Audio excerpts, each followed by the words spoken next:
اس کے برعکس آخرت وہ جگہ ہے جہاں سخت عذاب ہے اور اللہ کی مغفرت اور اس کی خوشنودگی بھی ہے۔ دنیا کی زندگی ایک دھوکے کے سوا کچھ بھی نہیں ہے، دوڑو ایک دوسرے سے آگے بڑھنے کی کوشش کرو۔ سابقوا الی مغفرۃ من ربکم وجنۃ عرضھا کعرض السماء والارض، جس کا عرض جو ہے، طول تو پتہ نہیں کیا ہے، عرض جو ہے اس کا وہ زمین و آسمان کے برابر ہے۔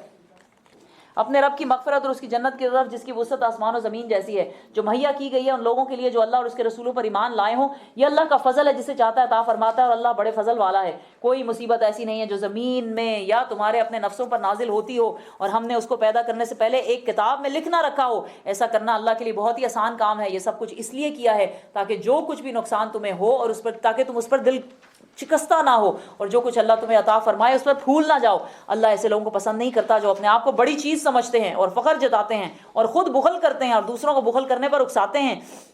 اب اگر کوئی روح گردانی کرتا ہے تو اللہ بے نیاز اور استودع صفات ہے۔ ہم نے اپنے رسولوں کو صاف صاف نشانیاں اور ہدایت کے ساتھ بھیجا ہے اور ان کے ساتھ کتاب اور میزان نازل کی ہے تاکہ لوگ انصاف پر قائم ہوں، اور لوہا اتارا ہے جس میں بڑا زور ہے اور لوگوں کے لیے منافع بھی ہے۔ یہ اس لیے کیا گیا ہے کہ اللہ کو معلوم ہو جائے کہ کون اس کو دیکھے بغیر اس کی اور اس کے رسولوں کی مدد کرتا ہے۔ یقیناً اللہ بڑا قوت والا اور زبردست ہے۔ ہم نے نوح اور ابراہیم کو بھیجا اور ان دونوں کی نسل میں نبوت اور کتاب رکھ دی، پھر ان کی اولاد میں سے کسی نے ہدایت اختیار کی اور بہت سے فاسق بھی ہو گئے۔ ان کے بعد ہم نے پے در پہ اپنے رسول بھیجے اور ان سب کے بعد عیسیٰ ابن مریم کو مبعوث کیا اور اس کو انجیل عطا کی، اور جن لوگوں نے اس کی پیروی اختیار کی ان کے دلوں میں ہم نے ترس اور رحم ڈال دیا، اور رہبانیت انہوں نے خود ایجاد کر لی۔ رہبانیت کا مطلب یہ ہوتا ہے کہ کوئی انسان جو ہے وہ تارک دنیا ہو جائے، دنیا کی زندگی کو چھوڑ کر جنگلوں میں یا پہاڑوں میں چلا جائے، گوشائے عزلت میں جا بیٹھے، اس کو کہتے ہیں کیا؟ رہبانیت۔ یہ اللہ تعالیٰ نے فرض نہیں کی تھی، یہ کسی دین میں فرض نہیں تھی، یہ انہوں نے اپنے اوپر خود فرض کر لی کہ جو رہبانیت اختیار کر لے گا وہی اللہ کا جو ہے وہ زیادہ قریب ہو جائے گا۔ تو جن لوگوں نے رہبانیت انہوں نے خود ایجاد کر لی تھی، ہم نے اس سے فرض نہیں کیا تھا، مگر اللہ کی خوشنودگی کی طلب میں انہوں نے آپ ہی سے یہ بدعت نکال لی اور پھر اس کی پابندی کرنے کا جو حق تھا اسے بھی ادا نہ کر سکے، یعنی پھر رہبانیت جس طرح کے ہونے چاہیے تھے وہ بھی یہ نہیں کر سکے۔ اور آج بھی سبحان اللہ ایسی ایسی خبریں ہمیں ملتی ہیں ایسے پریسٹ کی کہ جنہوں نے اپنی طرف سے تو دنیا چھوڑ دی ہوتی ہے، لیکن اور جو ہسٹری ہے ان کی، اور سبحان اللہ، because it is against nature نا، اٹ از اگینسٹ نیچر کہ آپ کبھی شادی ہی نہ کریں، آپ کی جو نیچرل ڈیزائرز ہیں ان کی فلفلمنٹ کے لیے کوئی راستہ ہی نہ ہو۔ دیکھیں ایکسیپشنز ہو سکتی ہیں، ہمارے ہاں بھی امام بخاری نے کبھی ساری زندگی شادی نہیں کی تھی، ایسے بھی لوگ گزرے ہوں گے جو کہ نہیں کرتے شادی، ان کی اتنی ڈیزائر ہی نہیں ہوتی ہوں گی، لیکن یعنی آپ جنرلی لوگوں کو اکٹھا کر کے تو یہ پریچنگ شروع کر دیں کہ آپ شادیاں نہ کریں اور کھائیں کم اور ایک ٹانگ پہ کھڑے ہوئیں اور سورج کے نیچے سوا نیزے کے نیچے کھڑے ہو جائیں اور اپنے آپ کو جو ہے وہ اذیت پہنچائیں اور اپنے آپ کو کوڑے ماریں۔ This is against human nature and desires. اب یہ جب انسان کرنے لگتا ہے نا تو زیادہ عرصہ کر نہیں سکتا، پھر وہ جب پلٹتا ہے نا تو ایسا پلٹتا ہے کہ وہ شیطان بھی اس سے پناہ مانگتا ہے۔ اللہ دین جو ہے نا ہمارا وہ اتنا بیلنسڈ ہے اور اتنا نیچرل ہے، کوئی ایسی ہماری خواہش نہیں ہے جو اللہ سبحانہ تعالیٰ نے حلال طریقے سے پوری کرنے کے لیے رکھی نہ ہو۔ وہ آپ کی کھانے کی خواہش ہے، پینے کی خواہش ہے، کوئی اور قسم کی خواہشیں ہیں، دوست بنانے کی، محبت کرنے کی، آپ کی عزت کی خواہش ہے، جو بھی انسان کے اندر نیچرل خواہشات ہیں نا وہ سب اللہ تعالیٰ نے حلال طریقے سے رکھی۔ یہ سب چھوڑ کے انسان اگر جنگلوں میں چلا جائے تو وہاں سروائیو بھی نہیں کر سکتا۔ ویسے تو علامہ اقبال کی بھی وہ نظم ہے بہت ہی خوبصورت، دنیا کی محفلوں سے اکتا گیا ہوں یارب، کیا لطف انجمن کا جب دل ہی بجھ گیا ہو، شورش سے بھاگتا ہوں دل ڈھونڈتا ہے میرا، ایسا سکوت جس پر تقریر بھی فدا ہو۔ یہ تو خواہش تھی ان کی، انہوں نے کبھی دنیا چھوڑی نہیں تھی۔ خواہش تو بہت لوگوں کی ایسی ہی ہوتی ہے کہ آئے کوئی جگہ ہو، کوئی کونا ہو، اس میں جا کے گھس جائیں، کوئی ہمیں نہ کہے اٹھو کھانا بناؤ کپڑے دو۔ سبحان اللہ۔ اے لوگوں جو ایمان لائے ہو اللہ سے ڈرو اور اس کے رسول محمد صلی اللہ علیہ وآلہ وسلم پر ایمان لاؤ، اللہ تمہیں اپنی رحمت کا دوہرا حصہ عطا فرمائے گا اور تمہیں وہ نور بخشے گا جس کی روشنی میں تم چلو گے، اور تمہارے قصور معاف کر دے گا، اللہ بڑا معاف کرنے والا اور مہربان ہے۔ اس کے لیے دعا مانگنی چاہیے، اللہم اتمم لنا نورنا، ہمارا نور جو ہے وہ ہمارے لیے مکمل کر دے۔ تم کو یہ روش اختیار کرنی چاہیے تاکہ اہل کتاب کو معلوم ہو جائے کہ اللہ کے فضل پر ان کا کوئی اجارہ نہیں ہے، اور یہ کہ اللہ کا فضل اس کے اپنے ہی ہاتھ میں ہے، جسے چاہتا ہے عطا فرماتا ہے اور وہ بڑے فضل والا ہے۔ بسم اللہ الرحمن الرحیم، سورۃ المجادلہ، یہ بھی مدنی سورت ہے۔ سبحان اللہ۔ قد سمع اللہ قول التی تجادلک فی زوجها وتشتکی الی اللہ واللہ یسمع تحاورکما ان اللہ سمیع بصیر۔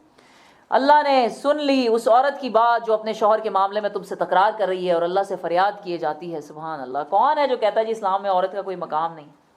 ایک صحابیہ، ایک عام صحابیہ سمجھ لیں، عام ظاہر کوئی صحابیہ عام نہیں ہو سکتی تھی لیکن جنرل ٹرمینالوجی میں عام صحابیہ، خولہ بن ثعلبہ، ان کے شوہر نے ان کے ساتھ زہار کیا تھا، کہہ دیا تھا وہی جگہ تم میری ماں کی طرح ہو. تو اب نہ وہ یعنی بسنے والی تھی نہ چھوڑنے والی تھی، یعنی کہ یہ ہوتا تھا ان کا ایک رواج تھا کہ کہہ دیتے تم میری ماں کی طرح ہو، تو پھر نہ اس کو رکھتے تھے بیوی کی طرح بساتے تھے، نہ چھوڑ کے طلاق دیتے تھے، تو وہ بیچاری بیچ میں لٹکتی تھی. تو وہ بیچاری جو ہے وہ رسول اللہ صلی اللہ علیہ وسلم کے پاس آئی ہیں اور خاموشی سے اپنی فریاد سنا رہی ہیں، اور سوچیں کہ اللہ سبحانہ تعالیٰ کیا اس کا جواب دے رہے ہیں. اسی وقت رسول اللہ صلی اللہ علیہ وسلم کے اوپر یہ وحی اتری ایک عورت کی خاطر، اور کہتے ہیں یہ جو اللہ تعالیٰ نے کہا ہے نا واللہ یسمع تحاورکما ان اللہ سمیع بصیر، وہ تم سے تکرار کر رہی تھی اور اللہ سے فریاد کیے جاتی تھی، اللہ تم دونوں کی گفتگو کو سن رہا تھا، وہ سب کچھ سننے اور دیکھنے والا ہے. تو حضرت عائشہ فرماتی ہیں کہ ان کا چھوٹا سا حجرہ تھا، ظاہر ہے کہ رسول اللہ صلی اللہ علیہ وسلم کے حجرے چھوٹے چھوٹے ہی ہوتے تھے، اس کے اندر وہ عورت جو ہے وہ خولہ جو ہے وہ رسول اللہ صلی اللہ علیہ وسلم سے اس طرح بات کر رہی تھی کہ مجھے بھی سنائی نہیں دے رہا تھا، یعنی آہستہ آہستہ، ظاہر ان کے شوہر کی بات تھی. کتنی امپورٹنٹ یہ بات ہے، آپ سوچیں ذرا کہ آہستہ بات کر رہی تھی، اپنے شوہر کی ظاہر شکایت لگا رہی تھی لیکن ایک پراپر پلیٹ فارم پہ جا کے لگا رہی تھی. یہ نہیں کہ ہر ایک کو ہائے میرے ساتھ میں لٹی گئی، میں برباد ہوگی، میرے شوہر نے یہ کیا میرے ساتھ وہ کیا، ادھر فون اٹھایا ادھر فون لگایا. یہ طریقے ہمیں جو سکھائے جاتے ہیں نا قرآن سے اور حدیث سے، ہمیں سیکھنے چاہیے. وہ گئی اس جگہ پر جہاں پہ حل نکل سکتا تھا، ہر ایک سے ڈسکس کرنے کی بجائے رسول اللہ کے پاس گئی اور آرام سے خاموشی سے اپنی فریاد کر رہی تھی، کہ یہاں تک کہ عائشہ کہتی ہیں کہ مجھے کچھ سنائی نہیں دے رہا تھا کہ وہ کیا بول رہی ہے. اللہ سبحانہ تعالیٰ نے 7 آسمانوں پر اس کی فریاد سن لی اور قرآن میں اس کی آیتیں اتار دیں.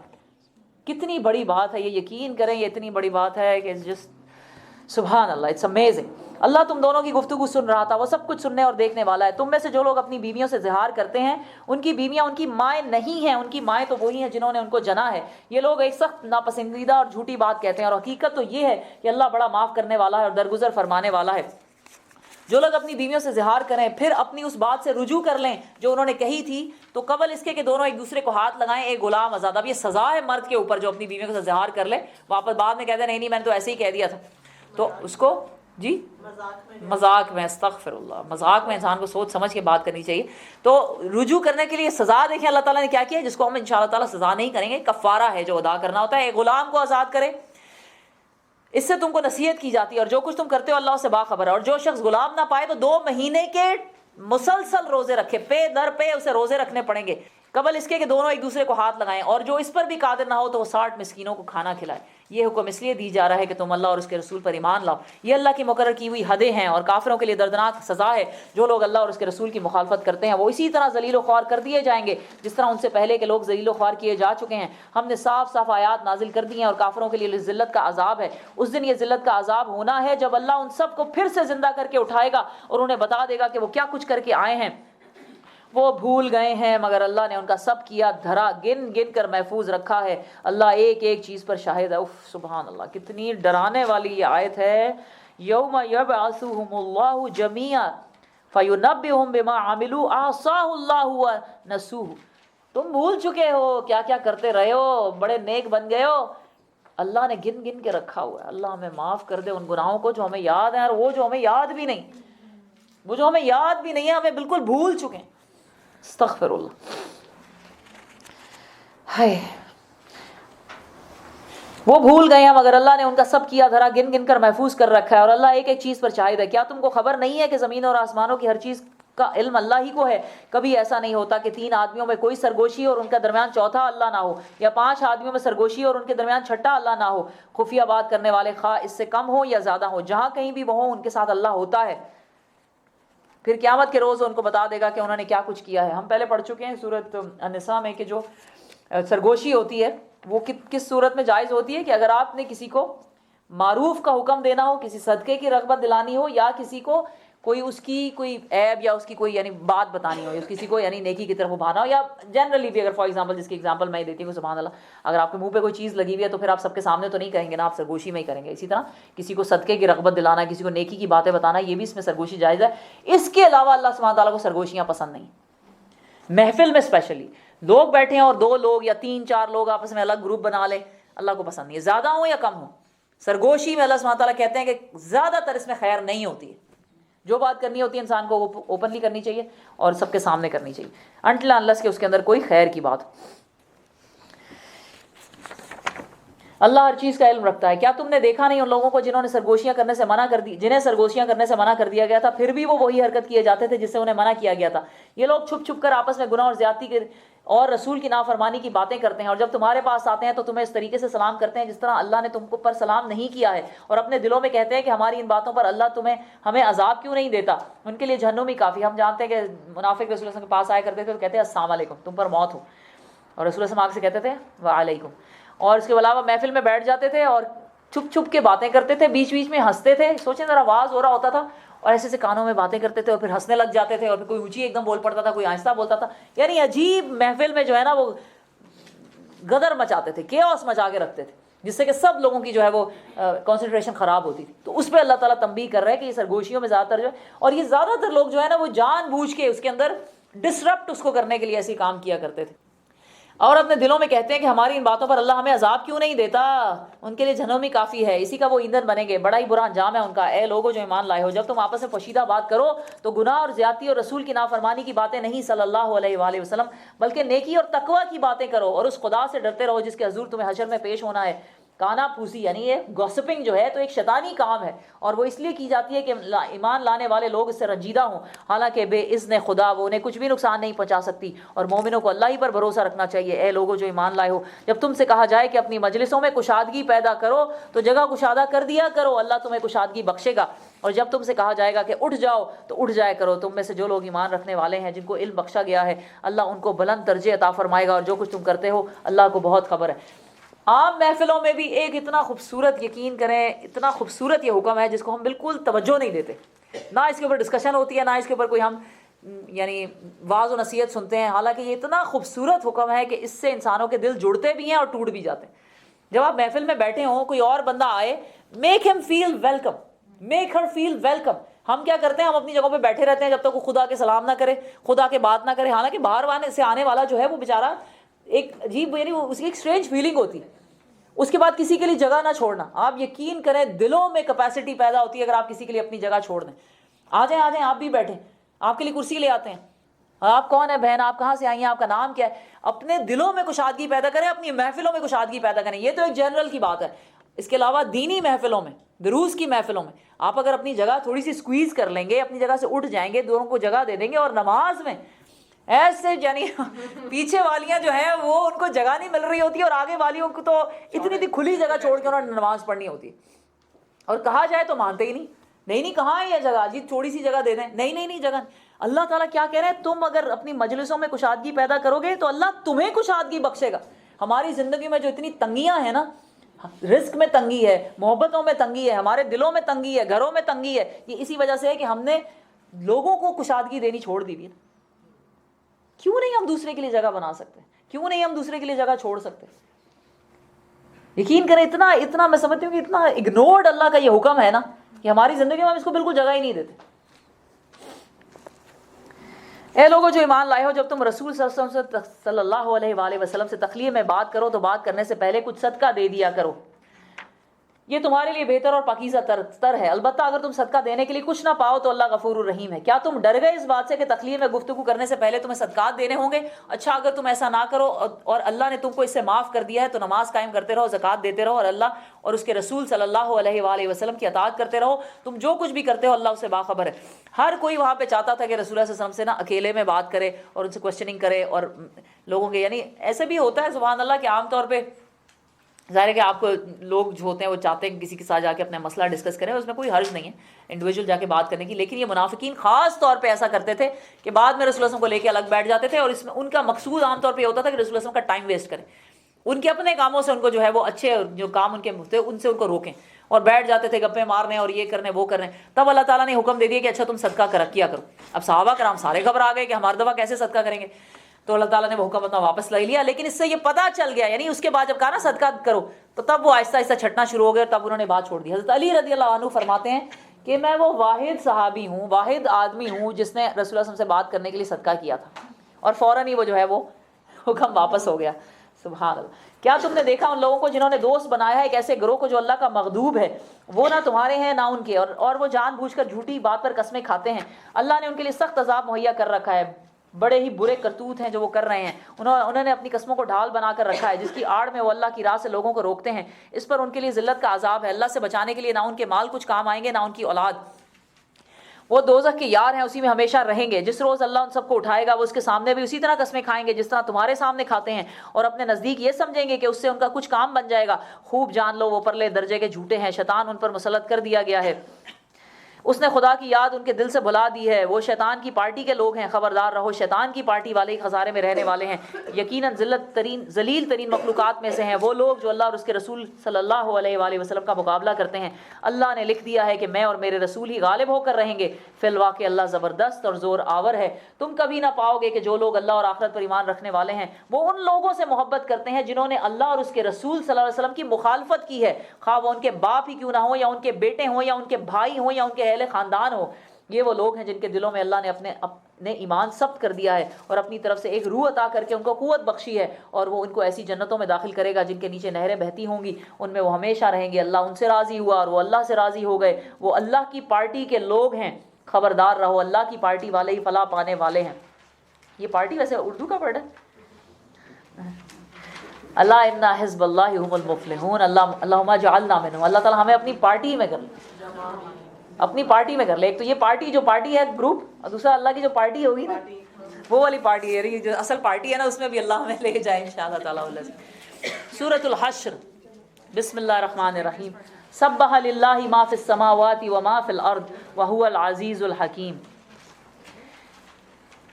اللہ ہی کی تسبیح کی ہے ہر اس چیز نے جو آسمانوں اور زمین میں ہے, اور وہی غالب اور حکیم ہے جس نے اہل کتاب کافروں کو پہلے ہی حلے میں ان کے گھروں سے نکال دیا.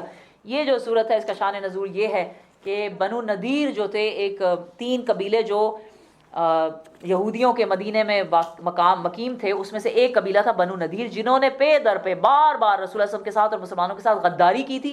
ایونچولی رسول اللہ صلی اللہ علیہ وسلم نے ان کو فائنل الٹیمیٹم دے دیا تھا کہ اگر تم ابھی بھی باز نہ آئے, یعنی بہت بہت برے واقعات جو ہیں وہ سیرت میں ہمیں ملتے ہیں جو انہوں نے کیے تھے مسلمان عورتوں کے ساتھ بھی اور مسلمانوں کے ساتھ بھی, اور غداری کرتے تھے بار بار جا کے جو ہے وہ مکے کے قریش سے مل جایا کرتے تھے. اور جبکہ یہ انہوں نے ٹریٹی سائن کی ہوئی تھی کہ جب بھی مسلمانوں پہ کوئی برا وقت آئے گا تو ہم ان کو سپورٹ کریں گے, ان کا ساتھ دیں گے, تو بار بار غداری کی تھی. رسول اللہ صلی اللہ علیہ وسلم نے ان کو آخری وارننگ دی تھی کہ اگر تم باز نہ آئے تو پھر ہم تم پر حملہ کر دیں گے, اور یعنی جنگ ہوگی ہماری تم سے. لیکن یہ جنگ سے گھبرا کر انہوں نے کہا کہ ہمارے ساتھ جنگ نہ کریں, ہمیں مارے نہیں, بلکہ ہم یہ اپنا قبیلہ ہی چھوڑ کے چلے جاتے ہیں.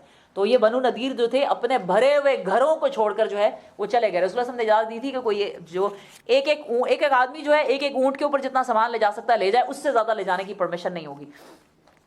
پہلے حلے میں ہی ان گھروں سے نکال دیا. تمہیں ہرگز یہ گمان نہ تھا کہ وہ نکل جائیں گے, اور وہ بھی یہ سمجھے بیٹھے تھے کہ ان کی گڑیاں یعنی ان کے جو گھر ہیں انہیں اللہ سے بچے. انہوں نے بہت بڑے اپنا ایک قلعہ بنایا ہوا تھا اپنے قبیلے کے گرد, تو ان کے جو قلعے ہیں وہ انہیں بچا لیں گے. مگر اللہ ایسے رخ سے ان پر آیا جن کا خیال بھی وہ ان کو نہ تھا.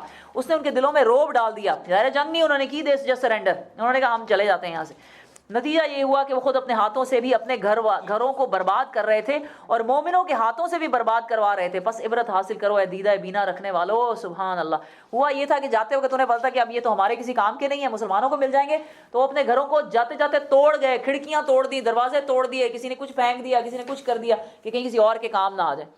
تو اللہ تعالیٰ کہہ رہے ہیں کہ دیکھو اسی طرح تم نے یہ دنیا بھی چھوڑ کے چلے جانا ہے ایک دن.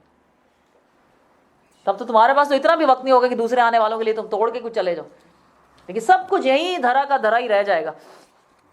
اگر اللہ نے ان کے حق میں جلا وطنی نہ لکھ دی ہوتی تو دنیا ہی میں وہ انہیں عذاب دے ڈالتا, یعنی جنگ ہوتی اور پھر ظاہر ان کا حشر ہو جاتا, اور آخرت میں تو ان کے لیے دوزخ کا عذاب ہے ہی. یہ سب کچھ اس لیے ہوا کہ انہوں نے اللہ اور اس کے رسول کا مقابلہ کیا تھا, اور جو بھی اللہ کا مقابلہ کرے اللہ اس کو سخت سزا دینے میں بہت سخت ہے. تم لوگوں نے کھجوروں کے جو درخت کاٹے یا جن کو اپنی جڑوں پر کھڑا رہنے دیا, یہ سب اللہ ہی کے اذن سے تھا, اور اللہ نے یہ اذن اس لیے دیا تھا تاکہ فاسقوں کو ذلیل و خوار کرے. جیسے کہ میں نے آپ کو بتایا رولز آف انگیجمنٹ میں ایک بہت بڑا رول یہ ہے کہ یو کی ناٹ کٹ اینی ٹری اور یو کی ناٹ ڈسٹروائے اینی کراپس. لیکن یہ ایکسیپشن تھی کہ ان کے قلعے تھے, اس کے آگے جو رسول اللہ صلی اللہ علیہ وسلم ان کے صحابہ کرام تھے, جب انہوں نے آ کے پڑاؤ ڈالا تھا تو ان درختوں کی وجہ سے انہیں آڑ مل گئی ہوئی تھی, یعنی پوری جنگ کا منظر ہی بدل جاتا اگر وہ درخت نہ کاٹے جاتے. تو اللہ تعالیٰ کہہ رہے ہیں کہ یہ تمہیں ایکسیپشن دی تھی اور اللہ کے اذن سے ہی ملی تھی کہ تم وہ درخت کاٹ سکتے تھے. اور جو مال اللہ نے ان کے قبضے سے نکال کر اپنے رسول صلی اللہ علیہ وآلہ وسلم کی طرف پلٹا دیے، وہ ایسے مال نہیں ہیں جن پر تم نے اپنے گھوڑے اور اونٹ دوڑائے ہوں، بلکہ اللہ اپنے رسولوں کو جس پر چاہتا ہے تسلط عطا فرماتا ہے، اور اللہ ہر چیز پر قادر ہے۔ جو کچھ بھی اللہ بستیوں کے لوگوں سے اپنے رسول صلی اللہ علیہ وسلم کی طرف پلٹا دے وہ اللہ اور رسول کے اور رشتہ داروں اور یتامہ اور مساکین اور مسافروں کے لیے ہے، تاکہ وہ تمہارے مالداروں ہی کے درمیان گردش نہ کرے۔ یعنی کہ یہ مال فے جو ہوتا ہے یہ وہ ہوتا ہے جو مال غنیمت کے علاوہ ہوتا ہے۔ مال غنیمت وہ ہوتا ہے جب جنگ ہوتی ہے اور مسلمان لوٹ لیتے ہیں، مال فے ہوتا ہے جو بغیر جنگ کے ہی ہاتھ آ جاتا ہے، جیسے کہ یہ بنو نذیر کا تھا۔ جو کچھ رسول تمہیں دے دے وہ لے لو، اور جس چیز سے وہ تم کو روک دے اس سے رک جاؤ، اللہ سے ڈرو، اللہ سخت سزا دینے والا ہے۔ نیز وہ مال ان غریب مہاجرین کے لیے ہے جو اپنے گھروں اور جائیدادوں سے باہر نکال دیے گئے ہیں، یہ لوگ اللہ کا فضل اس کی خوشنودی چاہتے ہیں اور اللہ اس کے رسول کی حمایت پر کمر بستہ رہتے ہیں، یہی راست باز لوگ ہیں۔ اور وہ ان لوگوں کے لیے بھی ہے جو ان مہاجرین کی آمد سے پہلے ہی ایمان لا کر دارالہجرت میں مقیم تھے، یہ ان لوگوں سے محبت کرتے ہیں جو ہجرت کر کے ان کے پاس آئے ہیں، اور جو کچھ بھی ان کو دے دیا جائے اس کی کوئی حاجت تک یہ اپنے دلوں میں محسوس نہیں کرتے، اور اپنی ذات پر دوسروں کو ترجیح دیتے ہیں خواہ اپنی جگہ خود محتاج ہوں۔ جیسے میں نے آپ کو بتایا کہ سبحان اللہ مدینے کے انصار they were actually giants, they were absolutely out of this world، کہ جن کو یہ پرواہ نہیں تھی کہ ہمارا کیا بنے گا، اپنا سب کچھ انہیں اپنے مہاجر بھائیوں کے لیے جو ہے وہ قربان کر دیا تھا۔ کیا ہے جن مہاجر کی آمد سے پہلے ہی، اور یہ وہ لوگ تھے انصار کا، آپ کمال دیکھیں کہ آپ کو پتہ ہے کہ رسول اللہ صلی اللہ علیہ وسلم کی آمد سے پہلے ہی سارے مسلمان ہو گئے تھے، اسی لیے تو رسول اللہ کا انتظار مدینے میں کر رہے تھے۔ وہ ان میں سے میجورٹی نے رسول اللہ صلی اللہ علیہ وسلم کو دیکھا ہی نہیں ہوا تھا، ایمان لا چکے ہوئے تھے اور انتظار کر رہے تھے، اور جب رسول اللہ صلی اللہ علیہ وسلم آئے ہیں تو ان کے ہر اشارے پہ انہوں نے اپنی جانیں دے دی۔ اسی لیے رسول اللہ صلی اللہ علیہ وسلم نے فرمایا تھا کہ اگر پوری دنیا ایک راہ چلے اور انصار ایک راہ چلیں تو میں انصار کی راہ جاؤں گا۔ اے انصار تم اس بات پہ خوش نہیں ہو کہ یہ ساری دنیا بھیڑ بکریاں لے جائیں اور تم اللہ اور اس کے رسول کو لے جاؤ؟ آنسوؤں سے روئے تھے، انہوں نے کہا ہم اس پہ راضی ہیں یا رسول اللہ، ہم اس پہ راضی ہیں۔ سبحان اللہ۔ حقیقت یہ ہے کہ جو لوگ اپنے دل کی تنگی سے بچا لیے گئے وہی فلاح پانے والے ہیں۔ وَمَن يُوقَ شُحَّ نَفْسِهِ فَأُولَٰئِكَ هُمُ الْمُفْلِحُونَ۔ یہ جو ہے دل کی تنگی یہ کیا ہوتی ہے؟ بیسکلی اس کو علماء کرام نے اس کی تفسیروں میں بھی یہ لکھا ہوا ہے کہ دل کی تنگی یہ ہوتی ہے کہ انسان میں سب سے پہلے تو بخل ہو، تنگ دلی ہو، انسان کے اندر بغض ہو، اور ہر چھوٹی چھوٹی بات کے اوپر اس کا دل تھوڑا ہو، اور وہ نہ معاف کر سکے، نہ چیزیں بھلا سکے، نہ اللہ کے راستے میں خرچ کر سکے، نہ اللہ کے راستے میں نکل سکے، نہ جا سکے۔ ہر چیز کے اوپر جو ہے اس کا کیا ہے؟ وَمَن يُوقَ شُحَّ نَفْسِهِ، یہ تو اللہ کے راستے میں ہوا، لیکن ان کے دل کیا ہے؟ اللہ سبحانہ تعالیٰ کہہ رہے ہیں دل کی تنگی ان میں بھی ہوتی ہے جو لوگوں کے ساتھ معاملات کرنے بھی نا تنگ دلی سے کرتے ہیں، تنگ دلی سے کرتے ہیں۔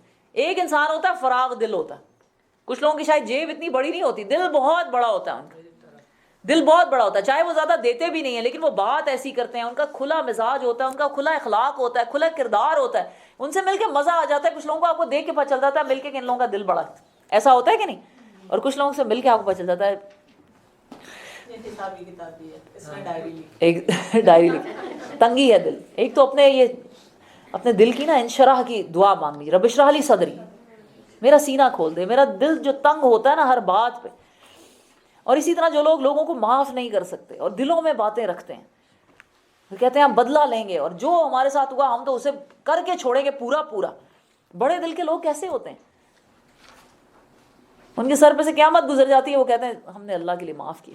اور ہمارے اسلاف میں کیسے کیسے لوگ ہیں، رسول اللہ صلی اللہ علیہ وسلم کی آپ ان کی سیرت جب پڑھتے ہیں یقین کریں کہ جب وہ رسول اللہ صلی اللہ علیہ وسلم مکے میں داخل ہوتے ہیں اور مکے والے کانپ رہے ہوتے ہیں، قریش جو تھے 23 سال کے ظلم و ستم، رسول اللہ صلی اللہ علیہ وسلم کی دونوں بیٹیوں کو کھڑے کھڑے طلاق دی۔ ابو لہب نے کہا اپنے بیٹوں کو کہ ابھی اس کے بیٹیوں کو طلاق دو، دونوں بیٹیوں کو طلاق ہوئی۔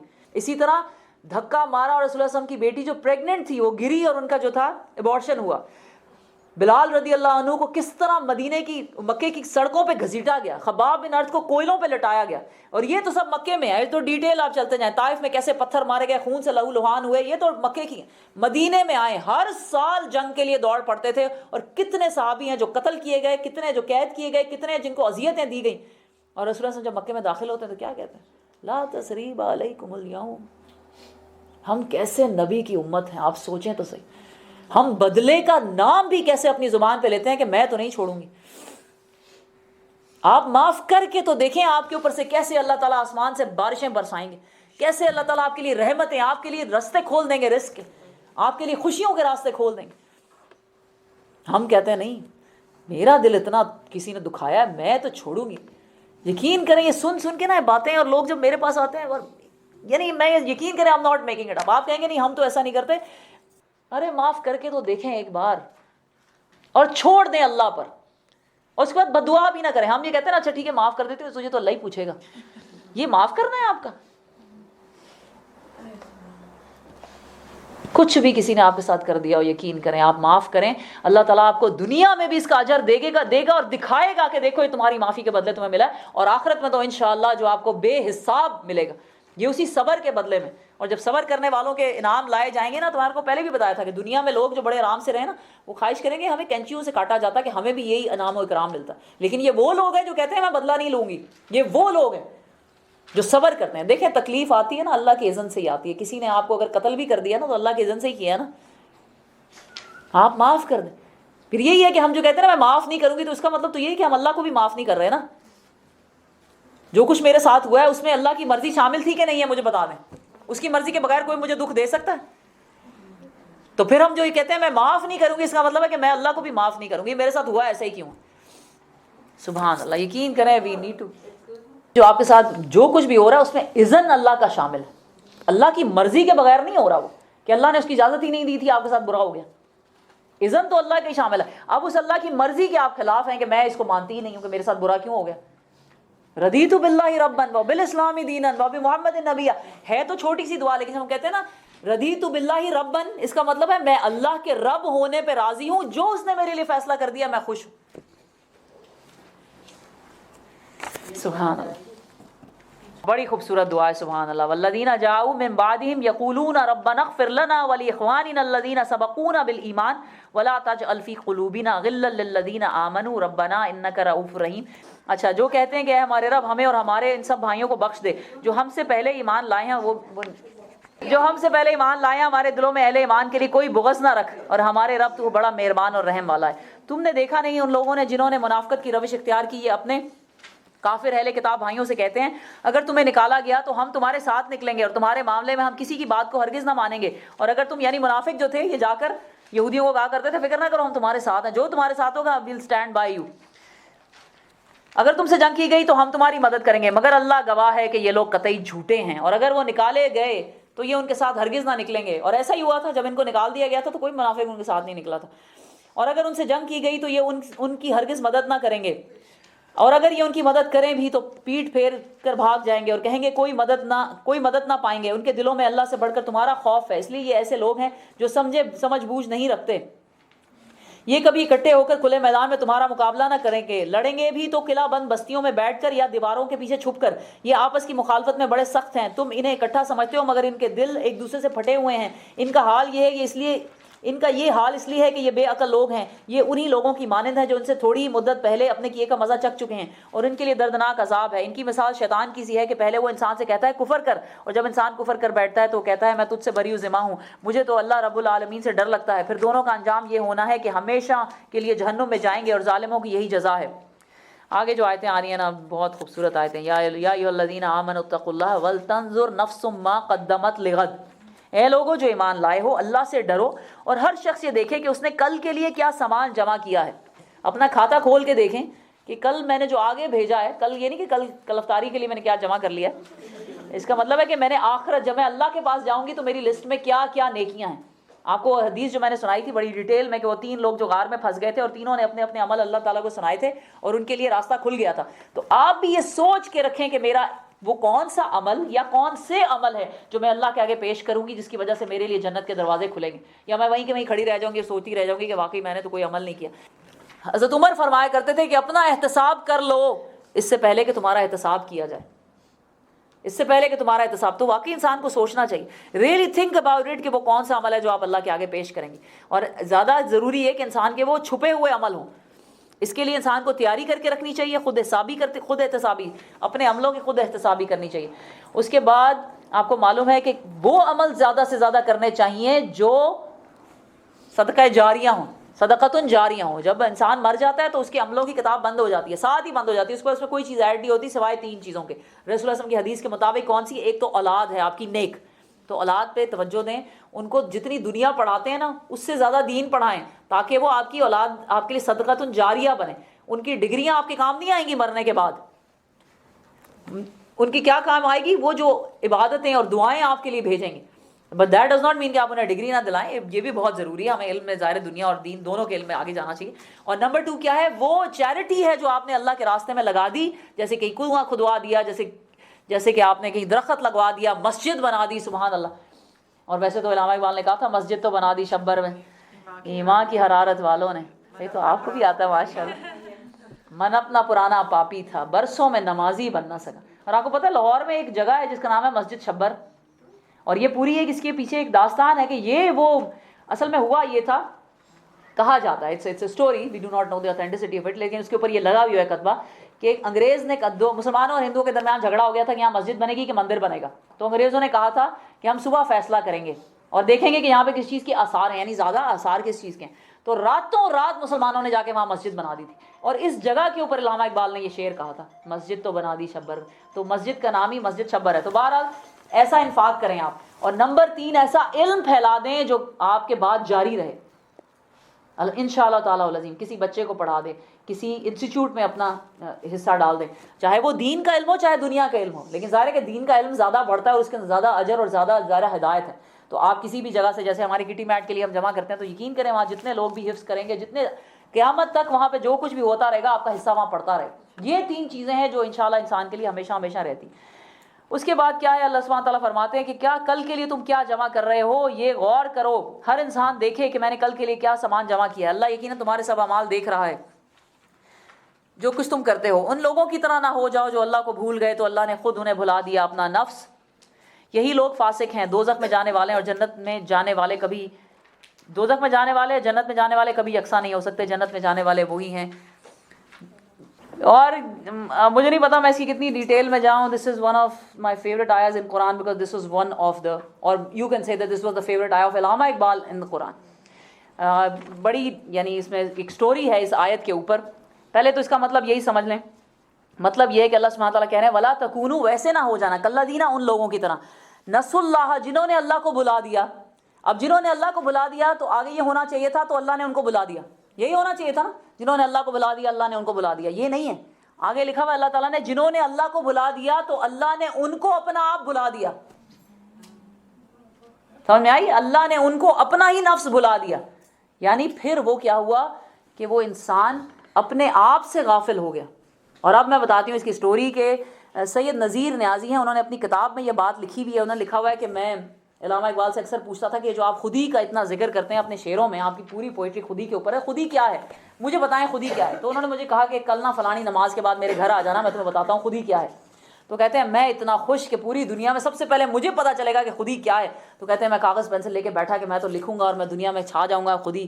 تو کہتے ہیں علامہ اقبال نے کہا جاؤ وہ قرآن پڑھا نا سامنے لے کر آؤ. تو کہتے ہیں وہ قرآن لے کر آئے. تو انہوں نے کہا کھولو سورہ حشر. تو کہتے ہیں میں سورہ حشر کھولی. انہوں نے کہا سورت آیت نمبر 19 پڑھو.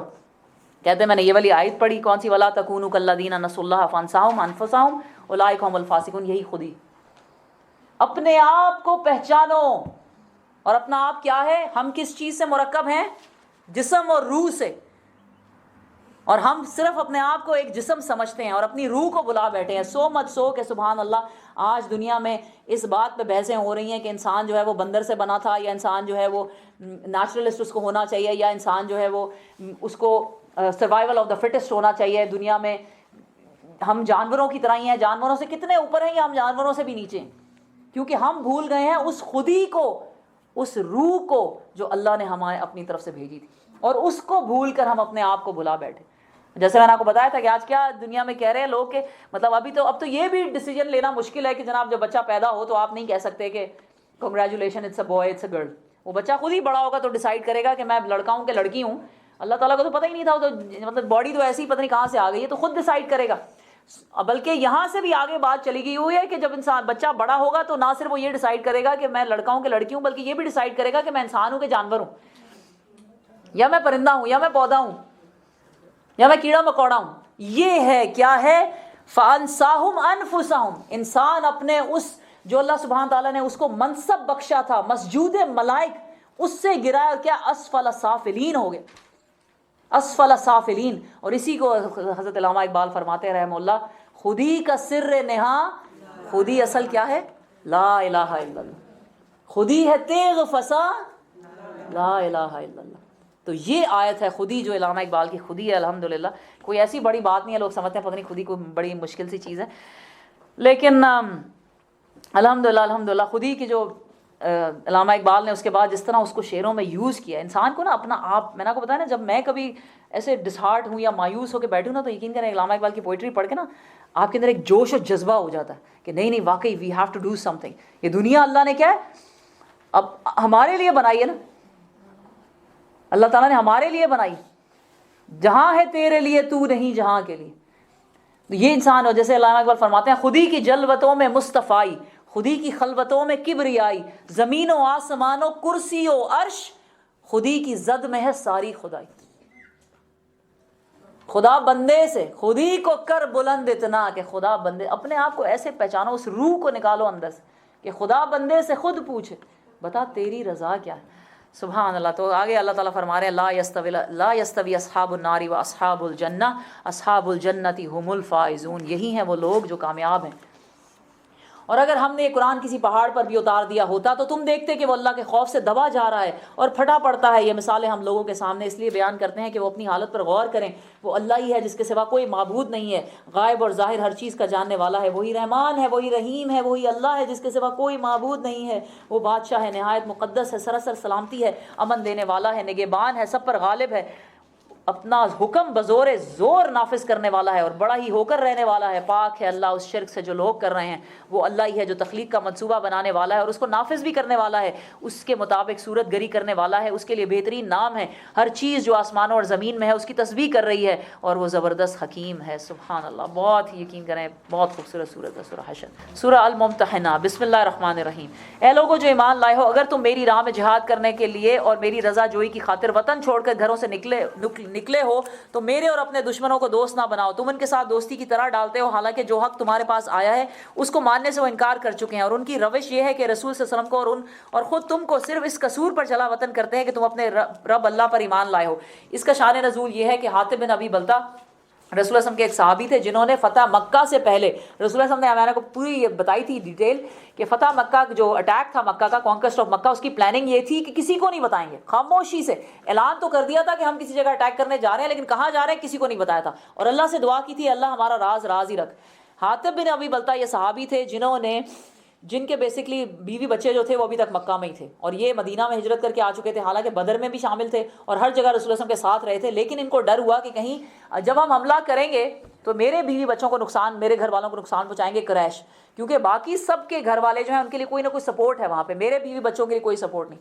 تو انہوں نے خط لکھ دیا تھا قریش کو، یعنی ایک ٹریزن کیا تھا انہوں نے، جس میں لکھ دیا تھا کہ رسول اللہ صلی اللہ علیہ وسلم اور ہم لوگ تم پر حملہ کرنے آ رہے ہیں تو میرے بیوی بچوں کو پناہ دے دو اس بنا پر کہ میں نے تمہیں اس راز سے آگاہ کر دیا. آپ سوچیں کتنا بڑا انہوں نے اپیرنٹلی گناہ کیا تھا. تو ہوا یہ تھا کہ اللہ تعالیٰ نے رسول اللہ صلی اللہ علیہ وسلم کو وحی کے ذریعے بتا دیا تھا کہ حضرت حاتب بن ابی بلتہ نے خط لکھا ہے. رسول اللہ صلی اللہ علیہ وسلم نے وہ خط جو ہے وہ ریٹریو کرا لیا تھا اور صحابی کو کیا کیا تھا، بہت بری سزا دی تھی، معاف کر دیا تھا. امیجن کریں دنیا کے کسی قانون میں ٹریزن کی سزا معاف کرنی نہیں ہوتی. حضرت عمر کہتے ہیں یا رسول اللہ مجھے حکم دے میں ابھی اس غدار کا سر قلم کر دوں. رسول اللہ صلی اللہ علیہ وسلم نے فرمایا عمر تمہیں کیا معلوم کہ اللہ نے حکم دیا تھا کہ بدریوں کے صحابی جتنے ہیں وہ اب جو بھی کرے وہ سب معاف. اور پوچھا تھا کہ حاتب بن ابی بلتہ سے تم نے ایسا کیوں کیا، تو ان کا ریزن جو تھا انہوں نے کہا کہ مجھے ڈر تھا کہ پیچھے میرے بیوی بچے کھلے ہیں، حالانکہ مجھے یقین ہے کہ آپ ہی جیتنے والے ہیں کیونکہ آپ اللہ کے رسول ہیں. تو یہ ہے ہمارے رسول کی معافی، یہ ہے ہمارے دین کا مزاج کہ اتنے بڑے غدار کو بھی معاف کر دینا، ورنہ کوئی تک نہیں بنتا تھا کہ رسول اللہ صلی اللہ علیہ وسلم اتنے بڑی ٹریزن پہ معاف کر دیتے. منافق نہیں تھے، سچے صحابی تھے، بدری صحابی تھے بالکل. لیکن وہ بتا رہے کہتے ہیں مجھے یقین تھا کہ آپ ہی جیتیں گے لیکن میرے بیوی بچے جو ہیں وہ انسیکیور تھے، میں نے اس لیے خط لکھ دیا. ہاں بالکل بالکل صحیح بات، کوئی بھی انسان سے خطا ہو سکتی ہے، بالکل صحیح. تم چھپا کر ان کو دوستانہ پیغام بھیجتے ہو، حالانکہ جو کچھ تم چھپا کر کرتے ہو اور جو اعلانیہ کرتے ہو ہر چیز کو میں خوب جانتا ہوں. جو شخص بھی تم میں سے ایسا کرے وہ یقیناً راہ راست سے بھٹک گیا ہے. ان کا رویہ تو یہ ہے کہ اگر تم پر قابو پا جائیں تو تمہارے ساتھ دشمنی کریں اور ہاتھ اور زبان سے تمہیں آزار دیں. وہ تو یہ چاہتے ہیں کہ تم کسی طرح کافر ہو جاؤ. قیامت کے دن نہ تمہاری یہ رشتہ داریاں تمہارے کام آئیں گی، نہ تمہاری اولاد. اس روز اللہ تمہارے درمیان جدائی ڈال دے گا اور وہی تمہارے اعمال کو دیکھنے والا ہے. تم لوگوں کے لیے ابراہیم اور اس کے ساتھیوں میں ایک اچھا نمونہ ہے کہ انہوں نے اپنی قوم سے صاف کہہ دیا ہم تم سے اور تمہارے ان معبودوں سے جن کو تم خدا کو چھوڑ کر پوجتے ہو قطعی بیزار ہیں، ہم نے تم سے کفر کیا اور تمہارے اور ہمارے درمیان ہمیشہ کے لیے عداوت ہو گئی اور بیر پڑ گیا جب تک تم اللہ اور اللہ واحد پر ایمان نہ لاؤ۔ مگر ابراہیم کا اپنے باپ سے یہ کہنا اس سے مستثنا ہے کہ میں آپ کے لیے مغفرت کی درخواست ضرور کروں گا اور اللہ سے آپ کے لیے کچھ حاصل کر لینا میرے بس میں نہیں ہے۔ اور ابراہیم اور اصحاب ابراہیم کی دعا یہ تھی کہ اے ہمارے رب تیرے ہی اوپر ہے ہم نے بھروسہ کیا، ربنا علیک توکلنا و علیک انبنا و الیک المصیر، ربنا لا تجعلنا فتنة للذین کفروا واغفر لنا ربنا انک انت العزیز الحکیم۔ یہ دعا تھی حضرت ابراہیم اور ان کے کس کے ساتھیوں کی۔ تو ہمیں کیا، تیرے ہی اوپر ہم نے بھروسہ کیا اور تیری طرف ہم نے رجوع کر لیا اور تیرے ہی حضور ہمیں پلٹنا ہے۔ اے ہمارے رب ہمیں کافروں کے لیے فتنہ نہ بنا دے اور اے ہمارے رب ہمارے قصوروں سے درگزر فرما، بے شک تو ہی زبردست اور دانا ہے۔ انہی لوگوں کے طرز عمل میں تمہارے لیے اور ہر اس شخص کے لیے اچھا نمونہ ہے جو اللہ اور روز آخرت کا امیدوار ہو۔ اس لیے کوئی منحرف ہو تو اللہ بے نیاز ہے اور اپنی ذات میں آپ محمود ہے۔ بعید نہیں کہ اللہ کبھی تمہارے اور ان لوگوں کے درمیان محبت ڈال دے جن سے آج تم نے دشمنی مول لی ہے۔ اللہ بڑی قدرت رکھتا ہے اور وہ غفور الرحیم ہے۔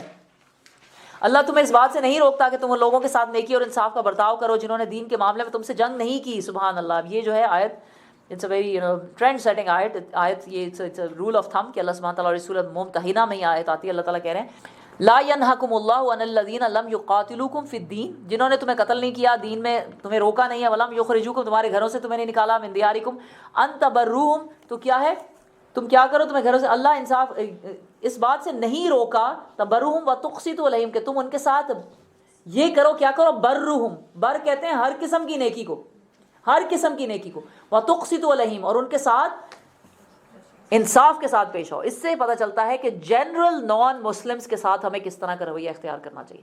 لوگ جو کہتے ہیں نا کہ سارے ہی کافر ہیں اور کافر جو ہیں وہ جہنمی ہیں اور ان کے ساتھ یہ برا سلوک کرو اور انہیں ان کے ساتھ چاہے یعنی ان کا سود بھی کھاؤ اور ان کے ساتھ جو بھی کرتے رہو سب جائز ہے، بالکل بھی نہیں۔ یہ آیت ہمیں بتا رہی ہے، اللہ تعالیٰ کہہ رہے ہیں کہ جن لوگوں نے تمہارے ساتھ کوئی ظلم اور زیادتی نہیں کی ہے ان کے ساتھ تم تبرروہم، ہر قسم کی نیکی کرو، ہر قسم کی نیکی ان کے ساتھ کرنا اللہ تعالیٰ نے ہم پہ فرض کیا ہے۔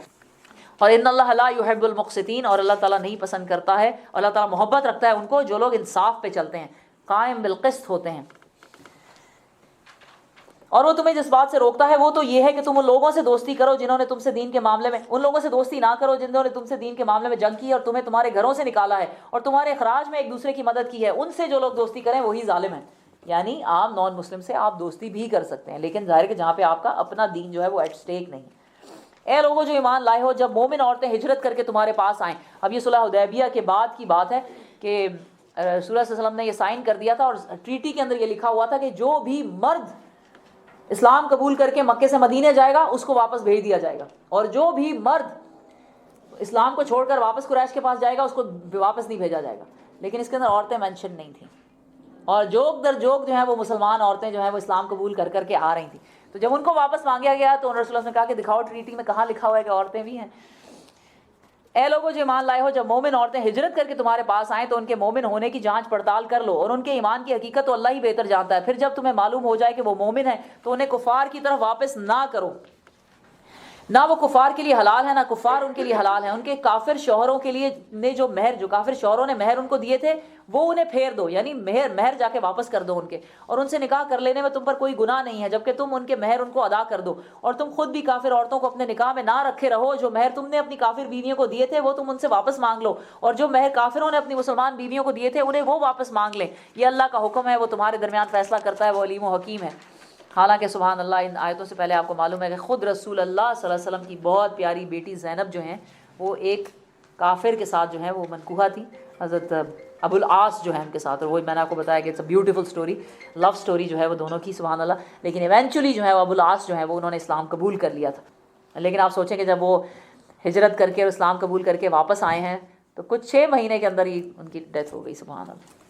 اور اگر تمہاری کافر بیویوں کے مہروں میں سے کچھ تمہیں کفار سے واپس نہ ملے اور پھر تمہاری نوبت آئے تو جن لوگوں کی بیویاں ادھر رہ گئی ہیں ان کو اتنی رقم ادا کرو جو ان کے دیے ہوئے مہروں کے برابر ہو، اور اس خدا سے ڈرتے رہو جس پر تم ایمان لائے ہو۔ اے نبی صلی اللہ علیہ وآلہ وسلم، جب تمہارے پاس مومن عورتیں بیعت کرنے کے لیے آئیں اور اس بات کا عہد کریں کہ وہ نمبر 1 اللہ کے ساتھ کسی کو شریک نہ کریں گی، چوری نہیں کریں گی، زنا نہیں کریں گی، اپنی اولاد کو قتل نہیں کریں گی، اپنے ہاتھ پاؤں کے آگے کوئی بہتان گھڑ کر نہیں لائیں گی، اور کسی امر معروف میں تمہاری نافرمانی نہیں کریں گی، یہ ہے وہ عہد جو ہر مسلمان عورت جب ہجرت کر کے آتی تھی رسول اللہ صلی اللہ علیہ وسلم کے ساتھ کرتی تھی. اور آپ کو معلوم ہے کہ رسول اللہ صلی اللہ علیہ وسلم کی ہجرت کرنے کا طریقہ کیا تھا کہ برتن میں ہاتھ ڈالتے تھے اور پھر ہاتھ نکالتے تھے اور اسی میں سے عورت جو ہے وہ ہاتھ ڈال لیا کرتی تھی. یہی بیعت آپ سمجھ لیں کہ ہم نے بھی رسول اللہ صلی اللہ علیہ وسلم سے کی ہوئی. We need to think about it. یہی بیعت. اور اس میں جو سب سے امپورٹنٹ ہے وہ چیز کیا ہے؟ کسی امر معروف میں تمہاری نافرمانی نہیں کریں گے. جو حکم رسول اللہ صلی اللہ علیہ وسلم کی طرف سے آئے گا اس پہ سر تسلیم خم کریں گے، ہر چہ باد آباد، کچھ بھی ہو جائے، کم وٹ میں. ہم رسول اللہ صلی اللہ علیہ وسلم کے حکم ہمیشہ مانیں گے. اور ظاہر ہے کہ قرآن ان کا انڈائریکٹ حکم اللہ سبحانہ تعالیٰ کی طرف سے آتا ہے اور حدیث جو ہے وہ ان کا ڈائریکٹ حکم. تو ان سے بیعت لے لو اور ان کے حق میں دعائے مغفرت کرو. یقیناً اللہ درگزر فرمانے والا اور رحم کرنے والا ہے. اے لوگوں جو ایمان لائے ہو، ان لوگوں کو دوست نہ بناؤ جن پر اللہ نے غضب فرمایا اور جو آخرت سے اسی طرح مایوس ہے جس طرح قبروں میں پڑے ہوئے کافر مایوس ہیں. سبحان اللہ. سورۃ صف بہت پیاری صورت ہے الحمدللہ. اور مجھے کبھی کبھی لگتا ہے کہ ہماری اکنا سسٹرز کی تو بڑی فیوریٹ اور پیٹ صورت ہے، جو ہمیں ہر جگہ ہر تذکیر میں یہی پڑھائی جاتی ہے. اور ہر جب ہماری تربیت گائے ہوتی ہے تب بھی ہمیں یہی پڑھائی جاتی ہے. اب تو ہم اسے آنکھیں بند کر کے اس کی تفسیر اور تذکیر کر سکتے ہیں. بسم اللہ الرحمن الرحیم. سورۃ الصف. اللہ کی تسبیح کی ہے ہر اس چیز نے جو آسمانوں اور زمین میں ہے، اور وہ غالب اور حکیم ہے. اے لوگوں جو ایمان لائے ہو، تم کیوں وہ بات کہتے ہو جو کرتے نہیں ہو؟ اللہ کے نزدیک یہ سخت ناپسندیدہ حرکت ہے کہ تم کہو وہ بات جو کرتے نہیں ہو. بنا لا تھا چلا. سبحان اللہ. یقین کریں یہ بڑی ڈرانے والی آیت ہے. اس کے اوپر بہت ڈر لگتا ہے. اللہ تعالیٰ ہمیں معاف کر دے. یقین کریں کہ بے شمار ایسے، مطلب کوئی بھی شاید ایسا نہ ہو، ہم تو بالکل بھی نہیں ہے کہ ہم جو کچھ کہہ رہے ہیں وہ سب ہم کرتے ہوں. اللہ تعالیٰ ہمیں. لیکن اب ہم یہ اپنے استادوں کے پاس ہم یہ مسئلہ لے کر جاتے ہیں کہ جی ہم قرآن پڑھانے کے قابل نہیں ہیں اور ہم کس طرح پڑھائیں گے. ہمارے تو ظاہر ہے کہ یہ آیت ہی سب سے بڑی ہمارے خلاف گواہ ہے. تو وہ آگے سے یہ کہتے ہیں کہ اگر اس طرح سوچنے لگے تو کوئی بھی کسی کو نہ پڑھائے. تو بس اللہ سے توبہ استغفار کرتے ہوئے اور اپنی کوشش کرتے ہوئے انسان پڑھا دے. لیکن واقعی بہت ڈر لگتا ہے. اور اس کے اوپر جو حدیثیں ہیں، سبحان اللہ سبحان اللہ. جہنم میں ایک شخص ہوگا جس کی اس کی سزا یہ بتائی جاتی ہے کہ اس کی جو آنتڑیں ہوں گی وہ باہر نکلی ہوں گی اور وہ جہنم میں پھرے گا تو وہ اس کی پوری باڈی کی جو آنتڑیں ہیں وہ اس کے پیچھے پیچھے پھریں گی. اور دوسری جگہ جو آتا ہے کہ اس کے اندر سے اس قدر بدبو آئے گی کہ یعنی جہنمی جو ہیں وہ تک ناک بند کریں گے. تو لوگ اسے پوچھیں گے جہنم کے لوگ کہ تم تو وہی نہیں تھے جو ہمیں اچھی اچھی باتیں بتاتے تھے. تو وہ کہے گا کہ میں تمہیں تو بتاتا تھا لیکن میں خود اس پہ عمل نہیں کرتا تھا، اس لیے اس کو دوہرا عذاب جو ہے وہ دیا جائے گا. استغفر اللہ ربی من کل ذنب واتوب الیہ ربنا لا تجعلنا منهم. اللہ کے نزدیک یہ سخت ناپسندیدہ حرکت ہے کہ تم کہو وہ بات جو کرتے نہیں ہو. اللہ کو تو پسند ہے وہ لوگ جو اس کی راہ میں اس طرح صف بستہ کھڑے ہو کر لڑتے ہیں. اچھا اس میں ایک اور بھی ہے. ایک تو یہ ہے کہ انسان جو پریچ کرے وہ خود نہ کرے، یہ بڑی سخت بری بات ہے. ایک دوسری بات یہ بھی ہے کہ انسان کے اپنے ہی قول اور فعل میں تضاد ہو. سمجھائیے کہ کہے کچھ اور کرے کچھ اور، یہ دونوں اسی میں آتے ہیں. تو یہ بہت بڑی بچوں کے ساتھ جو کچھ کرتے ہیں، بالکل یہ سخت ناپسندیدہ حرکت ہے. تم کہو وہ، جیسے بہت سارے لوگ یہ کہتے ہیں اپنے بچوں کو ڈو ایز آئی سے، don't do as I do. یہ اسی آیت کی تفسیر. یہ ناپسندیدہ حرکت ہے جو تم کہتے ہو کہ تم کہو وہ بات جو کرتے نہیں ہو. اللہ کو تو پسند ہے وہ لوگ جو اس کی راہ میں اس طرح صف بستہ ہو کر لڑتے ہیں کہ گویا وہ ایک سیسا پلائی ہوئی دیوار ہے. اور یاد کرو موسیٰ کی وہ بات جو اس نے اپنی قوم سے کہی تھی، اے میری قوم کے لوگوں تم کیوں مجھے اذیت دیتے ہو حالانکہ تم خوب جانتے ہو کہ میں تمہاری طرف اللہ کا بھیجا ہوا رسول ہوں. پھر جب انہوں نے ٹیڑھ اختیار کی تو اللہ نے بھی ان کے دل ٹیڑھے کر دیے. اللہ فاسقوں کو ہدایت نہیں دیتا. اور یاد کرو عیسیٰ ابن مریم کی وہ بات جو اس نے کہی تھی کہ اے بنی اسرائیل میں تمہاری طرف اللہ کا بھیجا ہوا رسول ہوں، تصدیق کرنے والا ہوں اس تورات کی جو مجھ سے پہلے آئی ہوئی موجود ہے، اور بشارت دینے والا ہوں ایک رسول کی جو میرے بعد آئے گا جس کا نام احمد ہوگا. رسول اللہ صلی اللہ علیہ وسلم کا نام جو ہے سبحان اللہ بالکل ریسنٹلی ہم نے جب ہم سورہ مائدہ پڑھ رہے تھے انسٹیٹیوٹ میں تو ہم نے اس پر بڑی یعنی ریسرچ کی ہے کہ ایکچولی تورات میں رسول اللہ صلی اللہ علیہ وسلم کا نام لکھا ہوا ہے اور جس طرح وہ اس کو پروناؤنس کرتے ہیں. اور یہ یوٹیوب پہ ویڈیوز موجود ہیں. They haven't changed as yet. اور محمد وہ اس کو پڑھتے بھی ہیں یہ محمد سبحان اللہ. تو ان کا نام جو ہے وہ یعنی انجیل میں بھی تھا اور تورات میں بھی تھا، احمد بھی تھا اور محمد بھی تھا. مگر جب وہ ان کے پاس کھلی کھلی نشانیاں لے کر آیا تو انہوں نے کہا کہ یہ تو سری دھوکہ ہے. اب بھلا اس شخص سے بڑا ظالم اور کون ہوگا جو اللہ پر جھوٹے بہتان باندھے حالانکہ اسے اسلام یعنی اللہ کے آگے سر تاج جھکا دینے کی دعوت دی جا رہی ہو. ایسے ظالموں کو اللہ ہدایت نہیں دیا کرتا. یہ لوگ اپنے منہ کی پھونکوں سے اللہ کے نور کو بجھانا چاہتے ہیں. اپنے منہ کی پھونکوں سے اللہ کے نور کو، جیسے موم بتیاں بجاتے ہیں نا، پھونکوں سے سورج کو کوئی بجھا سکتا ہے اور پھر یہ کوئی چاہے کہ اللہ کے نور کو بجھا دے. نور خدا ہے کفر کی چالوں پہ خندہ زن، پھونکوں سے یہ چراغ بجھایا نہ جائے. اور اللہ کا فیصلہ یہ ہے کہ وہ اپنے نور کو پورا پورا پھیلا کر رہے گا، خواہ کافروں کو یہ کتنا ہی ناگوار ہو۔ وہی تو ہے جس نے اپنے رسول کو، دیکھیں یہ تیسری بار یہ آیت آئی ہے، هو الذی ارسل رسولہ بالہدی ودین الحق لیظہرہ علی الدین کلہ ولو کرہ المشرکون۔ یہ دین ایک دن پورے ادیان پر غالب آ کے رہے گا، چاہے آج اس کے کوئی آثار نظر نہیں آتے، چاہے آج اس کے کوئی آثار نظر نہیں آتے۔ اسی کے اوپر انہوں نے کہا تھا نا، مولانا حالی نے اپنے مسدس حالی سے پہلے جو شعر لکھا ہوا ہے وہ کیا ہے؟ پستی کا کوئی حد سے گزرنا دیکھے، اسلام کا گر کر نہ ابھرنا دیکھے، مانے نہ کبھی مد ہے ہر جزر کے بعد، دریا کا ہمارے جو اترنا دیکھے۔ سمجھ آئی؟ پورے کے پورے دین پر غالب کر دے، خواہ مشرکین کو یہ کتنا ہی ناگوار ہو۔ اے لوگوں جو ایمان لائے ہو، میں بتاؤں تم کو وہ تجارت جو تمہیں عذاب علیم سے بچا دے۔ ایمان لاؤ اللہ پر اور اس کے رسول پر، اور جہاد کرو اللہ کی راہ میں اپنے مالوں سے اور اپنی جانوں سے، یہی تمہارے لیے بہتر ہے اگر تم جانو۔ اللہ تمہارے گناہ معاف کر دے گا اور تم کو ایسے باغوں میں داخل کرے گا جن کے نیچے نہریں بہتی ہوں گی، اور ابدی قیام کی جنتوں میں بہترین گھر تمہیں عطا فرمائے گا۔ یہ ہے بڑی کامیابی، اور وہ دوسری چیز جو تم چاہتے ہو وہ بھی تمہیں دے گا، اللہ کی طرف سے نصرت اور قریب ہی حاصل ہونے والی فتح۔ اے نبی صلی اللہ علیہ وآلہ وسلم، اہل ایمان کو اس کی بشارت دے دو۔ اے لوگوں جو ایمان لائے ہو، اللہ کے مددگار بنو، جس طرح عیسیٰ ابن مریم نے حواریوں کو خطاب کر کے کہا تھا، کون ہے اللہ کی طرف بلانے میں میرا مددگار؟ اور حواریوں نے جواب دیا تھا، ہم ہیں اللہ کے مددگار۔ اس وقت بنی اسرائیل کا ایک گروہ ایمان لایا اور دوسرے گروہ نے انکار کر دیا، پھر ہم نے ایمان لانے والوں کے ان کے دشمنوں کے مقابلے میں تائید کی، اور وہی غالب ہو کر رہے۔ سبحان اللہ۔ فَأَيَّدْنَا الَّذِينَ آمَنُوا عَلَىٰ عَدُوِّهِمْ فَأَصْبَحُوا ظَاهِرِينَ۔ الحمدللہ۔ یہ جو آخر کی آیت ہے نا، جیسے کہ عیسیٰ ابن مریم نے کہا تھا اپنے حواریوں کو کہ میری مدد کرو۔ ہر نبی کو، ہر دین پہ چلنے والے کو، ہر دائی کو کسی نہ کسی ساتھی کی ضرورت ہوتی ہے۔ حضرت عیسیٰ علیہ السلام کو حواری چاہیے تھے، حضرت موسیٰ علیہ السلام نے ہارون علیہ السلام کی دعا مانگی تھی، رسول اللہ صلی اللہ علیہ وسلم نے عمر رضی اللہ عنہ کی دعا مانگی تھی۔ ہر ایک کو اللہ کے راستے میں چلنے کے لیے ایک مددگار چاہیے ہوتا ہے۔ اسی طرح ہمیں اکنا سسٹرز کو بھی دین کے اس کام کے لیے، اس دعوے کے لیے مددگار چاہیے ہوتے ہیں۔ We need manpower, in our case we need woman power. آگے بڑھیں، ہماری مدد کریں۔ آپ اس پہ استخارہ کریں، انشاءاللہ تعالی ہمارے کاموں کو دیکھیں، ہم لوگ جو کچھ کر رہے ہیں انشاءاللہ اگر آپ کا دل گواہی دے تو اپنا حصہ ہی ڈال دیں، کیونکہ پھر اس کے بعد آپ انشاءاللہ تعالی جو بھی ہم کرتے رہیں گے اس میں آپ کا حصہ پڑتا رہے گا۔ And just support this cause of Allah سبحانہ وتعالی انشاءاللہ تعالی۔ الحمدللہ۔ سبحانک اللہم و بحمدک، نشہد ان لا الہ الا انت، نستغفرک و نتوب الیک۔ جزاکم اللہ خیرا کثیرا۔ السلام علیکم و رحمۃ اللہ وبرکاتہ۔